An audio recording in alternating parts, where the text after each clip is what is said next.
Good morning, everyone. Welcome. I trust you can all hear us.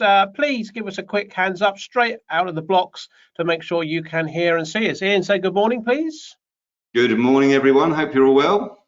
Good stuff. Hands going up. Great stuff, guys. Thank you very much. Look, well, welcome to our brand new open door show, as we've now called it. Well, it's the same. We've just changed the name. Format's going to be very similar. So my name's Richie Clapson, for those that don't know, and I'm here for those that don't know with the other half of propertyCEO, Mr. Ian Child. Good morning.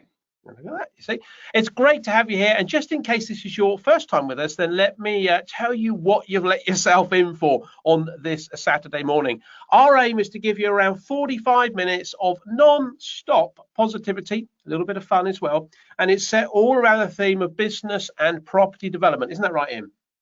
Certainly is. Richie and I run a company called propertyCEO, and our day job is basically training people how to become successful small-scale property developers.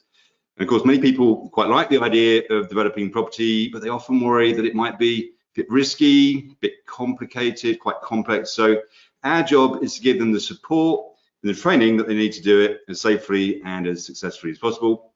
We also think that there's an amazing opportunity lying kind of just around the corner right now, which is going to create a lot of wealth for some developers. So we wanted to try and help people find out all about it and see if development might be a good fit. And that's right. You know, even though there's a global pandemic, if that wasn't enough, you know, we're about to head into a recession. And, you know, recessions always create opportunities, but only for those that seek them out at the start, rather than waiting for everything to settle down. So we'll be serving up advice, you know, predictions, guests. So we've got some guests coming up in the following weeks. We'll tell you about those, and I guess a bit of training in lots of ways. But above all, we're going to have a little bit of fun doing it. So we're happy to take questions as we go through. Please just enter them into the chat box. So let's get started. Yeah, let's just give a few shout outs. Alison, Andrew, Bob, Roma, hi VJ, Trish, good morning, Stephen, good morning, Simon and Simon. Excellent, lots of Simons on day. Roma, Ritesh, Milaki, I think if I pronounced that right, Malcolm, Letitia, Karen, Jin, haven't spoken to you for a while, trust you're well. Jess is on, Jacqueline, wow, they're all on here. So you've got a stack of apologies if I've missed your name out. A few of you are saying good morning. Pardeep says good morning, gents. Good morning, Pardeep. Gavin says good morning, chaps. Good morning, Gavin. Good morning. Ranjit says good morning, Richie and Ian. Ranjit Singh here from Property Investor News. Do you know how he puts that? Do you see how he puts that in the box to say good morning, Ranjit here from Property Investor News, like he's advertising Property Investor News, which we wouldn't want him to do on this show, but that's what he seems to be doing, advertising Property Investor News. So I don't think we're allowed to mention Property Investor News at all, are we? I can't remember what the guidelines. Other magazines are available. Property magazines are available. Excellent, good stuff. So you know, welcome to all you guys on board. It's great to have you here. Obviously, look at Ian. Ian's in his new home. I've had an upgrade. This is Ian version 2, 1.2, and I have to say, a bit better than well, slightly fancier, and perhaps more importantly, I couldn't help noticing slightly bigger screen than Richie. Yeah, but you don't. It's not all about that. You know, you're there. You've got your big screen. You think you're something special, but you know you're not. Although, you know, there's a few comments coming. There's a comment in here already. It says because as a lot of you may know, Ian has released a second book. I say Ian because I didn't have anything to do with this one. Ian, what's that book called? It's called Your Own Personal Time Machine. Do you have a copy there? Do I have a copy here? No. Does Lucky I do. Look, there we go. Look, Ian's new book, and I raise this because Malcolm says, as Ian is now a successful author and will be retiring on his royalties from his book, how are we going to cope without him, Richie? Well, Malcolm, we're going to cope with that because he comes on and he brags about the size of his screen. And let me tell you, I know some of you guys are always feeling sorry for Ian because I have a pop at Ian, but let me tell you what he does. Okay, I don't know how you like our backdrop. Give us a quick wave if you like our new very simplistic backdrop and name. Do you like it? Give us a quick wave. Yes. Gavin, thank you very much. Debs, thank you very much. Ranjit, thank you very much. Karen, thank you very much. Roma, Stephen, Trish. Wow, all of them. Well, let me show you. Do you want to see Ian put forward some suggestions of what we should have as backdrops for the screen? And this is what he sent me, so I could put it up in the studio and try it. So have a look at this. This was his first suggestion. What I don't know what you guys think about that, but wasn't that impressed myself. This was his second suggestion. You've got to say it does. If the hat fits, Rich, I think you got to wear it, my friend. And I actually came in, put these onto the we've got another computer here which runs the screen. I put them on and just played the deck through and thought, no, here we go. So we're going to stick with that one. Hopefully that's okay. So that's the sort of thing he does to me. So as you can see, loving the hat, says Jacqueline. Thank you. Laugh out loud, says Carolyn. Well, I didn't laugh out loud. I didn't. So Jin says he can't see you. Okay, let me just check with everyone else. Jin, it could be you. Can you give me a wave if you can see me? Yes, Jin, everyone else is waving. It's just you, my friend. So maybe now you've got to wave if you'd rather wish you couldn't. Yeah. Oh. Yeah, absolutely. Anthony's on. Anthony, we haven't seen you for some time. Anthony says, good morning, guys. Good to see you live. As opposed to what, Anthony? You know, I know, and I don't think anyone's commented on this, but it does look like Ian's wearing fake tan, but and I look a bit pasty, so maybe it's just the lighting we need to alter. Top of the morning, says David. Top of the morning to you, my friend. Excellent, good stuff. Right, enough of this this silliness. Although, as Deb says, morning, great to have a bit of fun on a Saturday morning. Ordered your book, Ian. Delivery 10 days. Tell you what, Deb's not worth waiting for. I tell you what, go and buy yourself the Sunday Sport. Much more interesting. Probably a better read, written better as well, more educational. I don't think he has time to write these books. He should be doing stuff.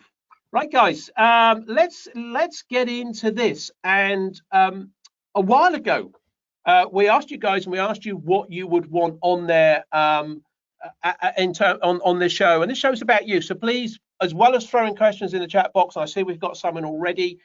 Please, anything you want us to do on this show. This is your show, although it's sort of our show, but it's for you.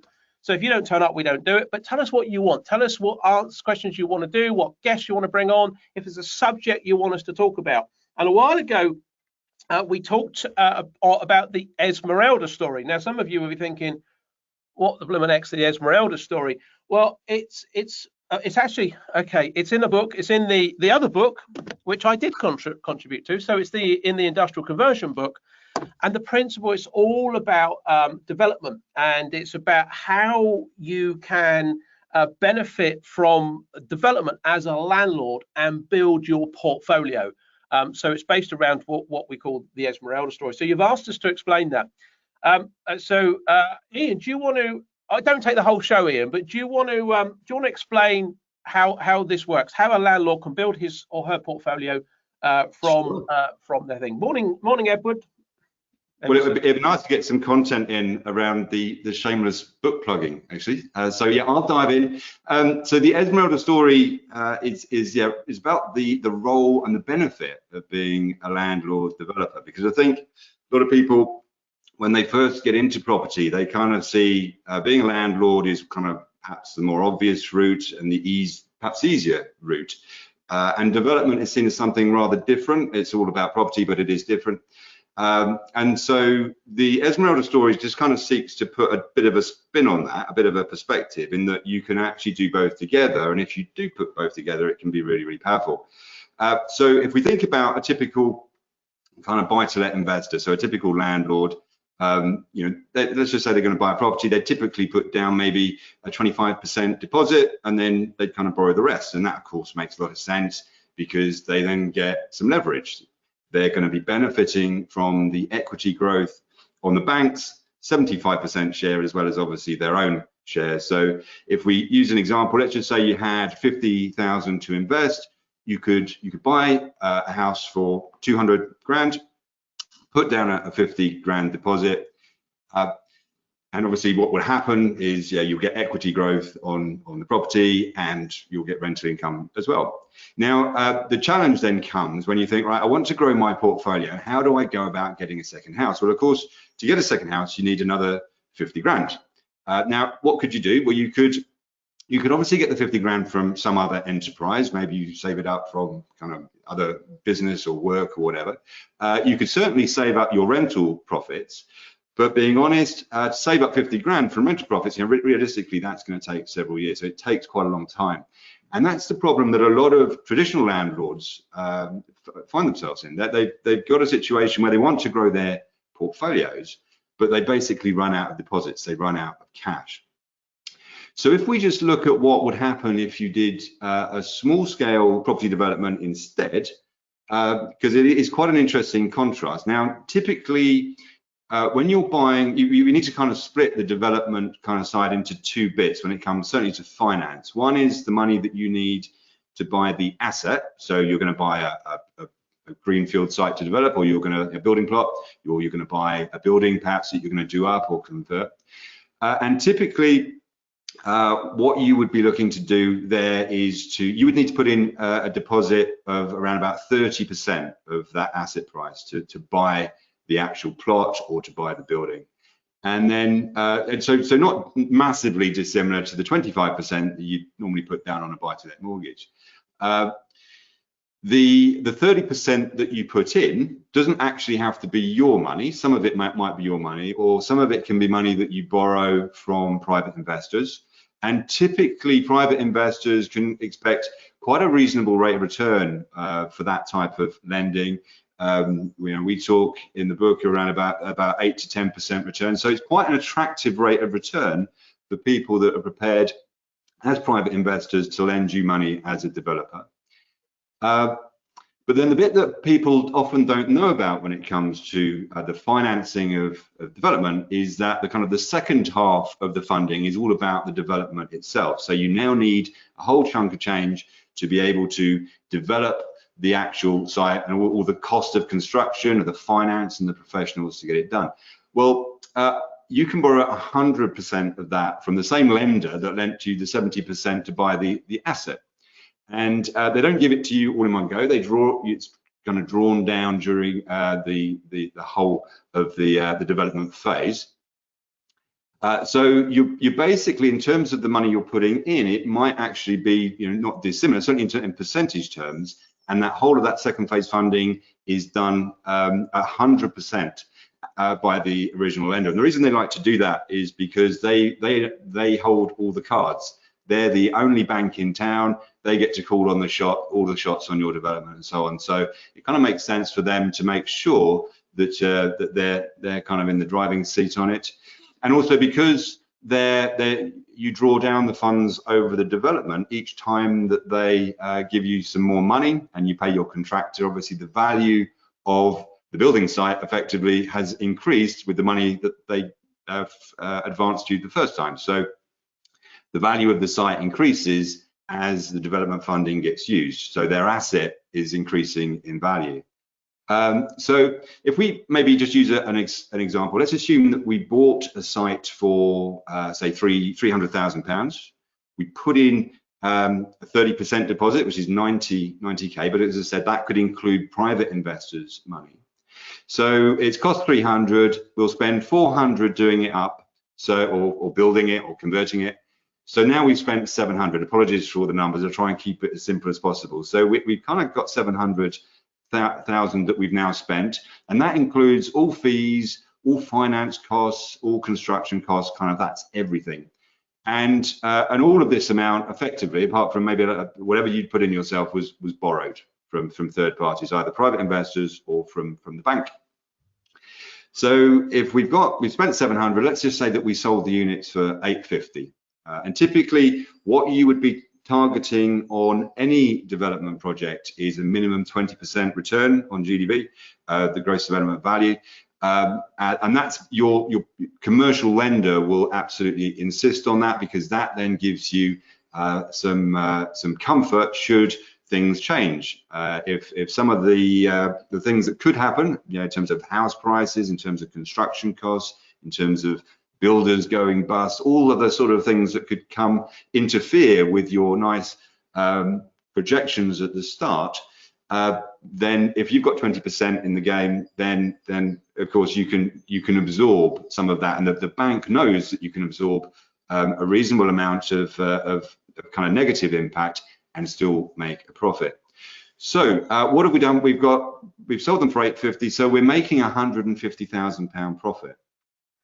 Well, in our original example, if we've got 50 grand to buy a house, then obviously 150 grand means that we can now buy 3 houses. We can put down, we've got 3 deposits for 3 buy-to-lets, obviously that are 200,000 each, using the same example as earlier. So that's £600,000 worth of property. And of course, what we would anticipate if history repeats itself, broad brush, the value of those assets are going to double over 10, 12 years or so. They're also going to be producing a rental income. So what you're doing there as a landlord developer is that, your development work then gives you, over the space of, let's just say 12 to 24 months, in that example, 150,000, which you can then invest in building your portfolio. But then you can go again, doing another small scale development and kind of just rinse and repeat. So even if you didn't run any more than 1 project at a time, on average, I guess you'd be adding maybe 2 to 3 buy-to-lets to your portfolio every year, which is far quicker than kind of saving up rental profits or waiting for kind of long-term equity growth, where perhaps you'd remortgage and use those investments over the period of time. So kind of you're getting all of the long-term benefits of property investment with the equity growth and the rental income, but you're able to build your portfolio a lot quicker. And it's probably worth saying that the sort of numbers that I'm quoting there, in the terms of development, they're relatively small. That small-scale development, which is kind of the sweet spot that we think where the biggest opportunity is, certainly right now. But it's we're not talking about building supermarkets or housing estates or any sort of things in the tens of millions here. This is relatively small scale stuff, but it can make quite a big difference, particularly when you're combining it with being a landlord. So apologies, lots of numbers in there. I hope that all made sense. But the essence here is that you can do the 2 things together, and they work really well when you do them together. You don't have to make a kind of decision as to be a developer or a landlord. You can do both. Excellent. Dev says, love the Esmeralda story. Thank you, Devs. Sorry, can I just say, I do apologise for Esmeralda. She wasn't in it. Ah. Read the book. She does make an appearance. She didn't make an appearance in my description. I do apologise. Look, guys, a lot of numbers there that Ian's just gone through. All of these shows are recorded. They go up on our YouTube channel. So just go onto YouTube, Property CEO. And really what I suggest is go and have a listen to this. When will the recording be up, Ian? Probably early next week? Monday latest. Okay. Guys, go back and then maybe replay that and pause and stop it so you can really listen to that. And actually, Anthony says, I've been catching up with the recordings. So yeah, that's great stuff, Anthony. Thank you. Just a shout out to a few more people that's come on since we've started and gave a shout out. Hitan's on, Dom's on. Good morning, Dom. Dom's throwing a few insults. I'll pick those up in a sec. Jim, good morning to you. Your morning off. Andy, Jacqueline, Joe's on. She's thrown a bit of an insult, I guess. Gideris, Avon. Now, let's pick up on a couple of these comments. This just made me laugh just now. When I put the sombrero hat on, when I did this just now, these are Ian's suggestions for the show. Joe says, haha, he needs to work out how to do it remotely when you don't know. Joe, 2 things. 1, I'll know. Secondly, he does not have that technical ability. I'm the IT director here, so yeah, I should know what's going on there. Great idea. And then of course we've got these comments in here. So Dom said, morning gents, looking very casual today. Something happening? No, it's just Saturday, Dom. We could be casual if we want. And actually, if you want to know, I'm wearing shorts. There you go. I don't think I'd be surprised if he wanted to know that. Actually, I think one of us is looking more casual than the other. If I was being, Yeah, I'm being more casual. But hey, I'm casual. So what? It's not going to change the world, is it? And then Dom's put a follow-up in here. Richie, have you given up on running daily? What are you saying? God, you lot. What are you like? What do you like? Okay, let's have another question in here. After you've insulted me, I'll try and answer a question that someone's put in. Edward, I like Edward. I don't think Edward's insulted me today, have you, Edward? So yeah, well done, my friends. Let's stick together. We get rid of Dom. I can delete people, you know. Edward's got a question in here. He said, "Is there any money to be made in single build plots?" Probably no. Is the answer, Edward. Quick answer. A lot of students who come to us often come to us on the basis that they've been looking at down at this level, 1, 2, maybe 3 units, build plots, either with or without planning, and they just never seem to get them to stack. Agents often send them through. We talk a lot and we teach students how to build rapport with agents. Massively important, because 50% of the opportunities that are for sale, not how many opportunities, you know, how much is out there that's on the market, but just 50% of the true opportunities that are for sale don't come to the market. They go through relationships. So it's really important that you know how to build rapport. If you don't know how to build rapport, you're not going to get the deals. But what we often get feedback is people say, well, I've built this rapport with my agent and I'm getting these deals which are not, you know, out there on Rightmove or Zoopla or whatever on the portals, but I can't get them to stack. Well, you generally won't. And I'll tell you the reasons why you won't get them to stack. And to be honest, Edward, move on. And this is the same for everyone. Move on and do something different. And the reason is most of those deals go to builders, okay? So many small building companies do one or two things. Either they look for what we've in the industry call a hospital job, and I'm not talking about building a hospital, but in the industry we would call it a hospital job. And small builders would often have a plot of land that they bought, and should some of the projects stop, then they would divert their guys over.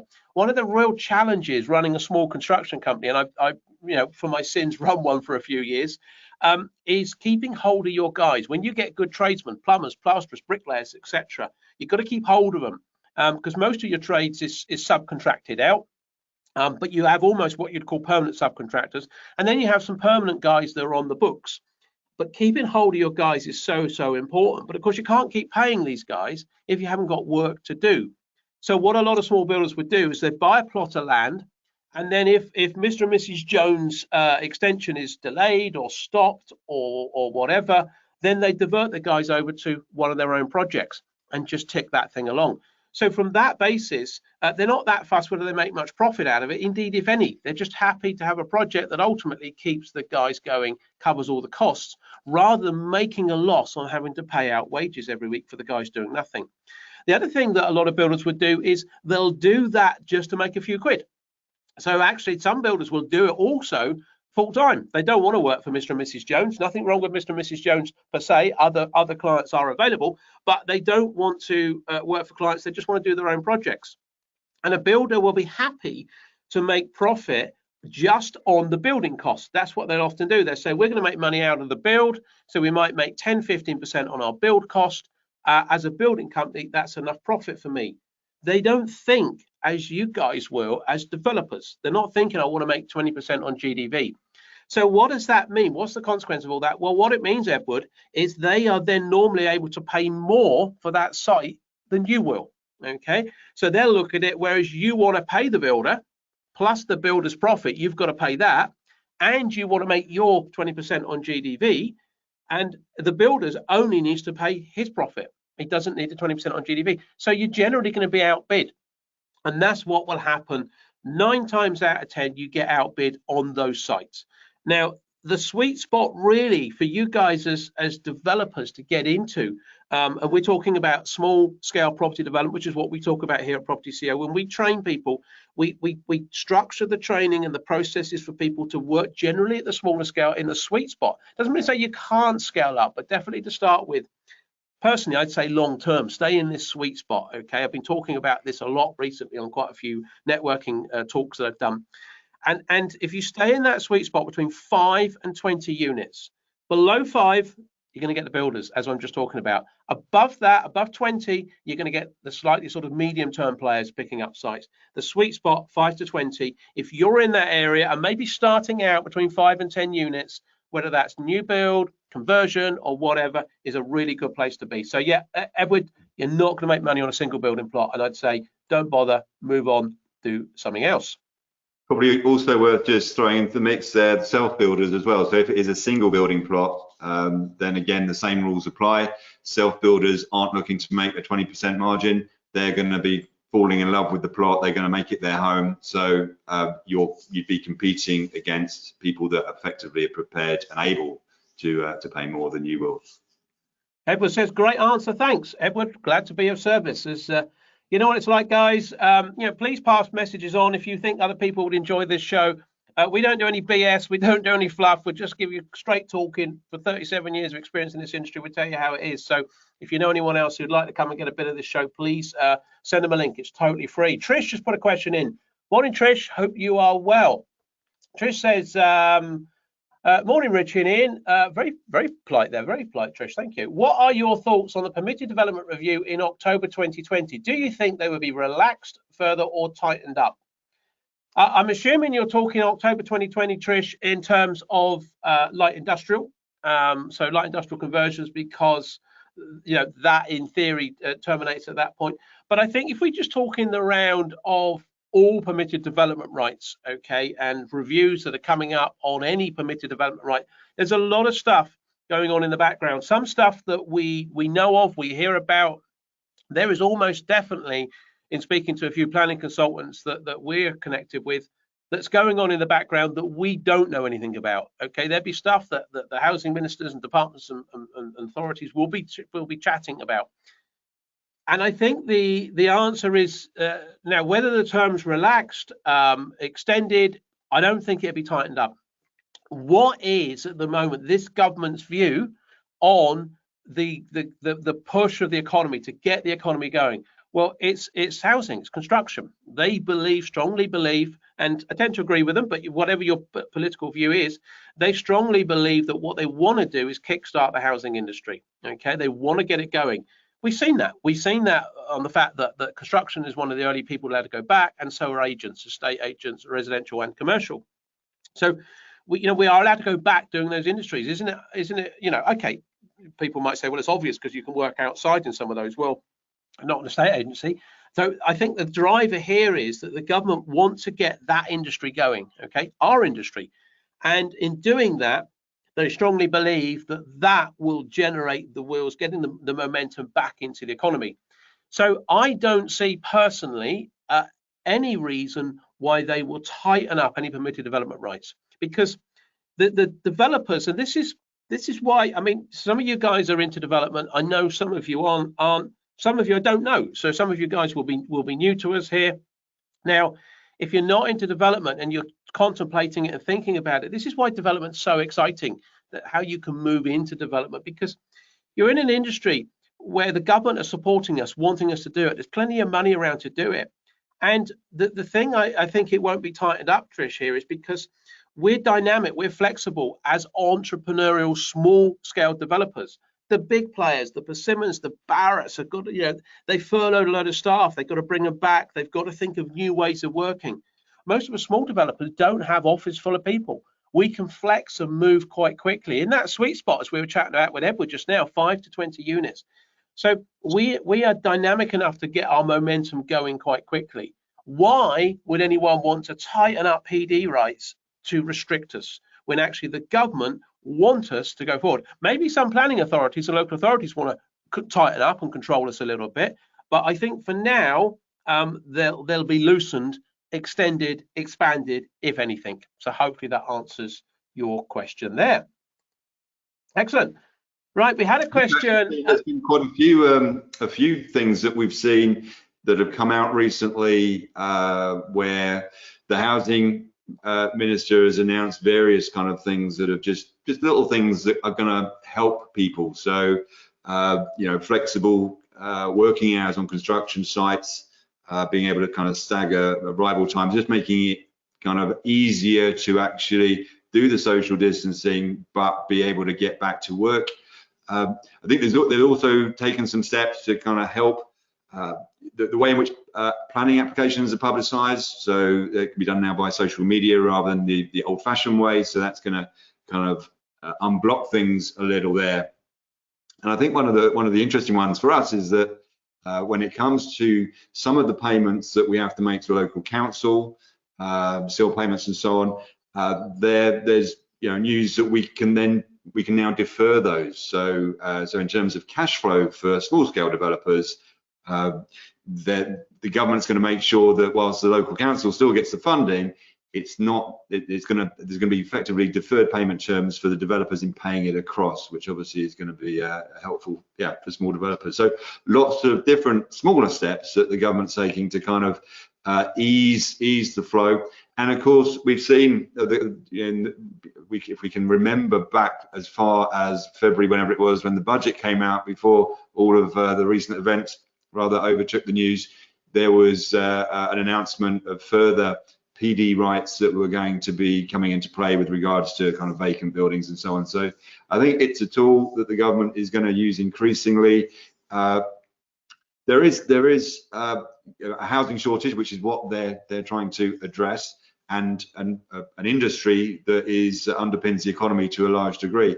On the other camp, you do have some arguing that one of the challenges with permitted development is that because space standards don't apply, it's possible to build smaller units, which is great for us as a developer. The worry for some people is that, are those developments too small? Is it an opportunity for people to actually create housing that doesn't kind of work, or is not of a standard that should apply in terms of giving people the space that they need? But I think one of the things that we know from our experience in this is that there's actually ample scope to make some very attractive livable spaces, even at the smaller end of the market. And to be honest, I think it's a market-driven thing. At the end of the day, if you're creating something that is a place that people are not gonna want to live in, then guess what? You are more likely, you're going to struggle to sell it. It's sort of fairly obviously, but there's definitely two arguments there. But at the moment, the government seems very, very keen to extend a lot of the PD rights. Trish says, great, thank you. And Trish also says she's waiting for her book to arrive. I'm guessing that's her new book, so that's great. Sam's put a question in. Do you remember we had a guest on last week, Sam Better, one of our students? If you haven't seen that, we had a lot of good feedback on that from people emailing us in saying, great interview. Spoke to a few people who actually rung me and said, terrific interview with Sam. So Sam, thank you. I see Sam's on today. If you haven't watched that video, listen to that interview, go to the YouTube channel and listen to last week's interview with Sam. A few people said, what a fantastic, honest, down-to-earth set of comments from someone going into development, and not bigging it up, just saying exactly how it's been. They really loved it. So worth watching. And Sam very kindly has put a comment in here. Sam, thank you. She says, a statement to Parliament on encouraging councils to allow extended hours for construction. Basically ask the council and they should grant permission to work until 9 p.m. Monday to Saturday in most cases. This shows how keen government is to get construction moving. Absolutely, it really does show their interest to get things going. Okay, great. So hopefully, Trish, that has answered your question coming up there. Pardeep's put a question in. Where do you see the biggest development opportunities will be in the next 6 months? Interesting, Pardeep. Great question. And we get this question quite a bit. And I'm glad we put this video together that's on our website.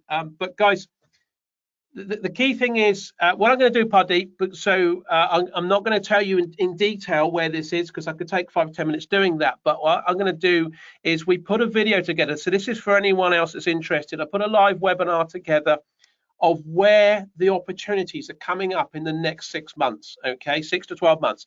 And it's called Why Now, okay? Why now get into development? And I talk about retail opportunities, co-retail, I talk about industrial and office, where those opportunities are coming up across the board. We talk about around some of the planning problems and YPD. We talk about how you can get into development, how you can raise the money, build a team, how you can do all these things. It's about an hour long, so as you can imagine, if I even tried to summarize all of that, it would take quite a while. So what I suggest, Pardeep, go onto our website, propertyceo.co.uk, where you registered for webinars. Just go on the home page, scroll down, there's a little red tab and it's called Why Now. just register for that. There's a separate live webinar on there which will answer all of those questions of where are the opportunities in the next 6 months. So hopefully that'll be useful for you in much more detail than I'm going to go into now. And for anyone else, please go and have a listen to that if that's useful. Pardeep, I say but hopefully that gives you the answer you want. Just to add to that, I think one of the interesting things that we've seen in this last week is lots of speculation about how people now desperate to go and live in the country. They're fed up with their penthouse suites or their inner city flats, and thinking that their next move is going to be one where if they're faced with another 3 months of lockdown at any future point, they want to be in a place where they can, it's a bit more bearable than the kind of living in a block of flats or apartments living in the centre of town, which is quite interesting. So I've seen a lot of speculation there that kind of village properties with gardens are likely to go up in value, and perhaps some of the more expensive inner city apartments are going to go the opposite way.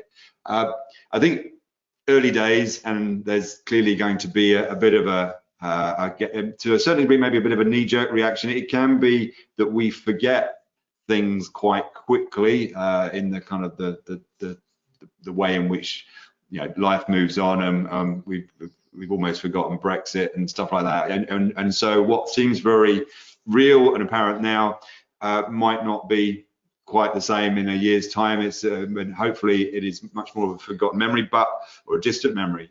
But it's interesting that there is going to be, it makes a lot of sense, people thinking, well, actually, I'm paying a premium to live in geographically in the centre of town, but the amenity space that I have is restricted. I've got no garden, perhaps the four walls have closed in a bit. So actually then looking for opportunities for us as developers in some of those village locations could be quite interesting.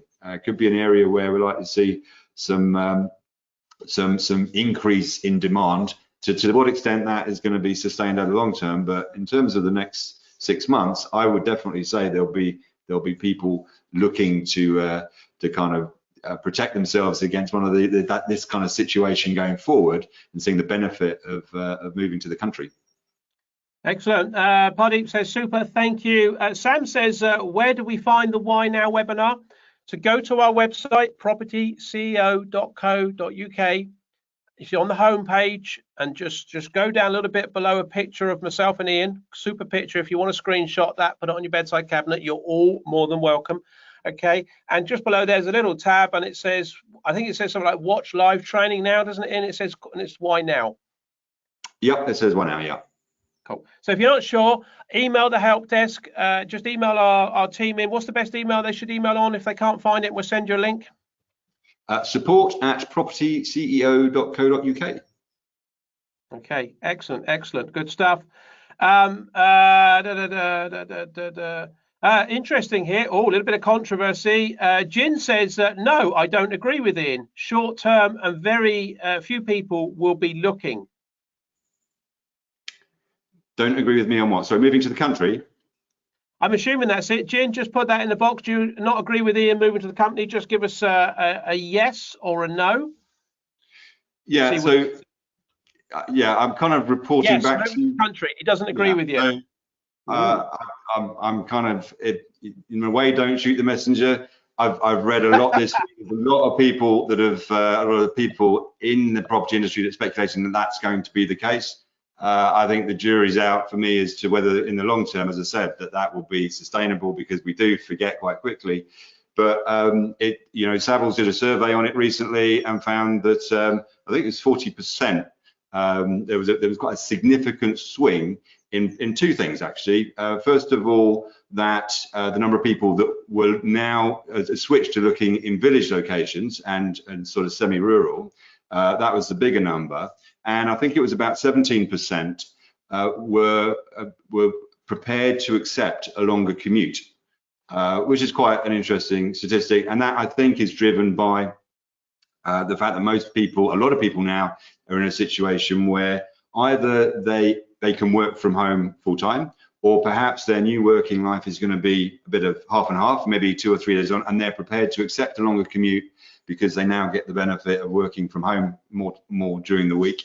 Whatever it is, you know, those are the results of a survey. I think it was 600 or 700 people. So whether that is a knee-jerk reaction, who knows?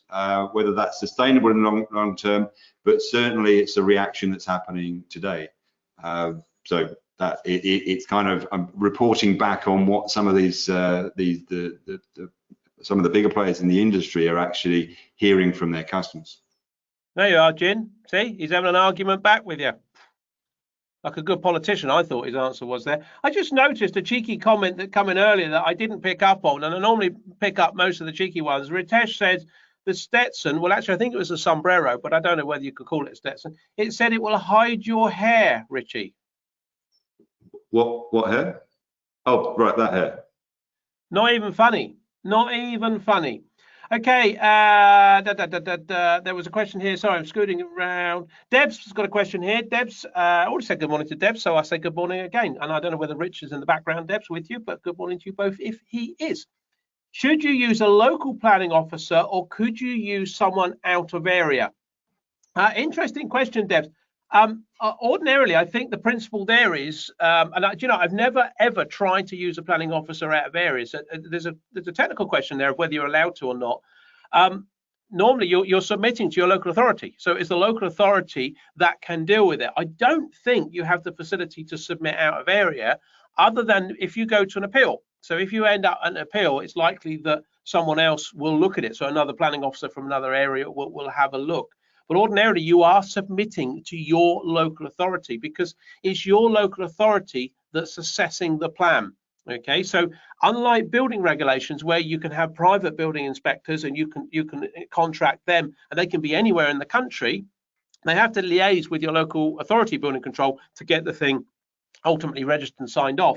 The planning isn't in that way. Having said that, those that will remember the Colin Smith interview, we had a planning consultant, and again, if you haven't, go back. I know Anthony said he's going back and listening to a lot of the videos, so maybe go back and listen to the one with Colin Smith. I'm pretty certain when we were talking to Colin Smith, we talked about the possibility that the planning department might actually sub out privately in a similar way to building regulations some of the more simple applications like permitted development. But in principle, devs, no, I think you've got to stick to your area. Okay. Question in from Dom. I don't know why I'm going to take Dom's question because he said I was looking a bit casual and was basically also suggesting that I put on a bit of weight again, which I think is a bit harsh. But Dom has got a question in, and I am on this one occasion only because I'm in a good mood today because I'm wearing shorts and a t-shirt, prepared to answer Dom's question. Just this once. Dom's question is, where is the best place to look to get the council development plan? What's the correct industry term for this plan? Probably called the local plan, Dom. The easiest way to get it, ask your planning consultant, okay? All local authority websites are designed specifically to make it virtually impossible for you to find absolutely anything on there at all, whether you just want the phone number for your refuse site or anything to do with planning. They just seem to have this ability to make it more complicated than it needs to be. What I would say, if you just Google local plan and Google the name of the town, you might well find it. The chances are that some local authorities might put it under a different tab, a different name, but it generally is local plan, area plan. Dom, go back to some of the modules. Dom's one of our students, but if you go back to the modules on planning, we talk about it on there. We talk about some of the terminology for it. But the simplest way, I'd say, if you want the quickest shortcut, get hold of your planning consultant, ask them to see if they can send you a copy of it. They've almost certainly got one downloaded, or send you a link to it so you can have a look at the local plan. Dom, hopefully that has answered your question. Right, guys, I know we're running on time, quite short, but let's see what other questions we've got in. That's one I don't agree with. Polly's just made a comment about on the website. Just to be clear, when you click on the red button on the website, going back to that point about the Why Now recording, it's a webinar that Richie did that is recorded. So the way the system works is you just put in your email address and it will then start playing the recorded video. So that's the way that one works. So apologies, at the moment it's not a kind of just watch the video. You just need to register as if it was a traditional webinar, but you can then you can watch the recording pretty instantly, I think. Yeah, they should be on there. I called it a Why Now video. That's my fault, really. Sorry, guys, I'm sending you off on the wrong track.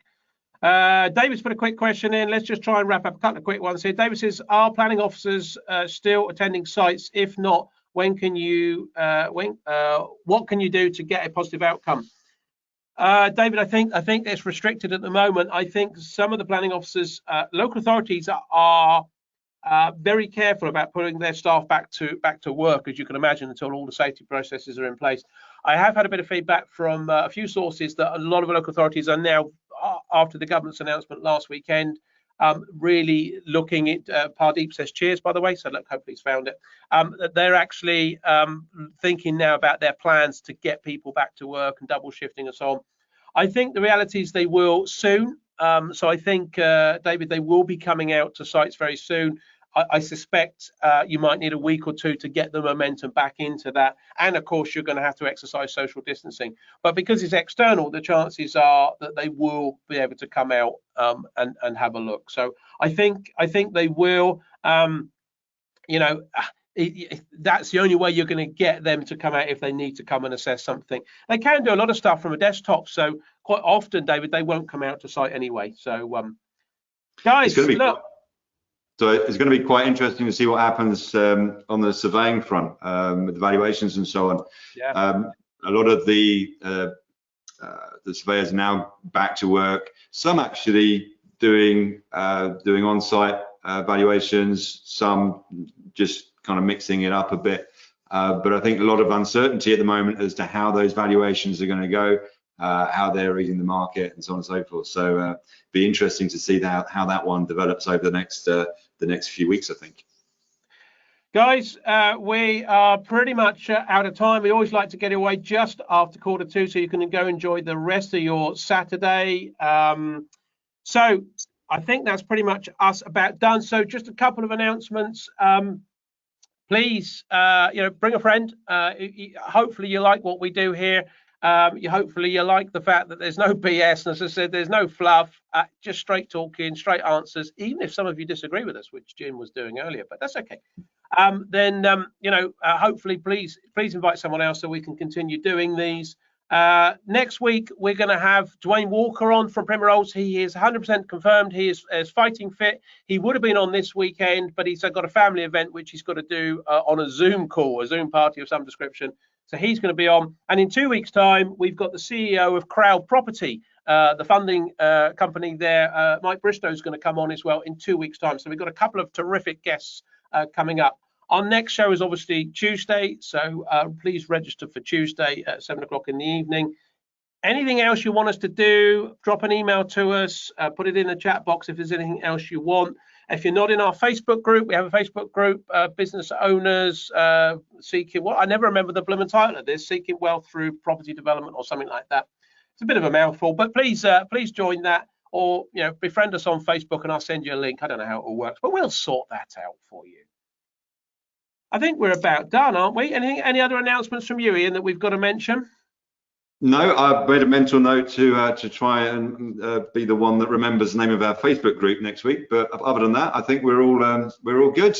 I'll obviously put you in touch with my makeup lady so that you can look slightly less pasty next week. I don't need the fake tan. I really don't. Guys, look, thank you. Thanks very much. Hopefully you've enjoyed it. We look forward to seeing you Tuesday. Thanks for all the comments that's coming in. Pardeep says cheers. Andrew says thanks, guys. Informative and entertaining as usual. Andrew, pleased to help. David says thank you, chaps. Nice one, guys. Says Edward. Sorry, they're all flying in here. So Deb says thank you. Enjoy the rest of your weekend. Debs, we will hope you too. Jess says thank you. Stephen says cheers. Jin says thank you, even though we had the controversy, so that's okay. Malcolm says I'm looking forward. Oh, that's gone. I've disappeared. That just went up there. Stay safe. Stay strong, stay positive, stay home, stay connected, stay online, take care, says Ranjit. And finally, Malcolm says thanks, guys, and VJ says thank you. Thank you, stay safe. See you Tuesday. Bye-bye.